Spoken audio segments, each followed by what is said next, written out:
Picture this: Jesus is inside a house in Capernaum, teaching. Word got out fast, and people poured in. They packed the house so tightly, crowding from the inside all the way out the door, leaving absolutely no room, everyone desperate to hear his words. In the midst of this, for men were attempting the seemingly impossible. They were carrying their paralyzed friend on his mat. This friend couldn't walk, and their only hope was to get him to Jesus for healing. But how could they possibly get through that dense crowd? The doorway was completely blocked. But their faith wouldn't quit. They looked up at the roof. With extraordinary determination, the four friends managed to climb onto the flat, mud brick roof. Then they started digging. They made an opening right above where Jesus was sitting. Debris and dust rained down, but they didn't care. Carefully, they lowered the mat holding their paralyzed friend right down in front of Jesus and the astonished crowd.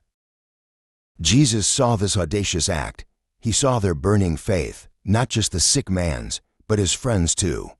He looked at the paralyzed man with eyes full of love and said something shocking. "Son, your sins are forgiven." The teachers of the law and the Pharisees sitting there were stunned, their hearts filled with indignation. They thought to themselves, how dare he say that? It's blasphemy. Who can forgive sins but God alone? Jesus knew exactly what they were thinking. He looked straight at them and challenged them. Why are you thinking these things in your hearts? Which is easier, to say, your sins are forgiven, or to say, get up, take your mat and walk? He paused, then turned back to the paralytic to prove that the Son of Man has authority on earth to forgive sins. I tell you, get up, take your mat and go home. A hush fell over the room.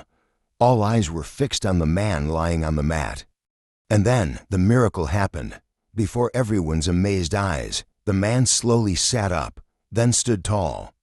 He bent down, picked up the very mat that had carried him for so long, and powerfully walked out of the house, right through the stunned crowd. Everyone who witnessed it was utterly amazed. They had never seen anything like it. They began praising God, saying to each other, "We have seen remarkable things today." They hadn't just seen a man healed physically.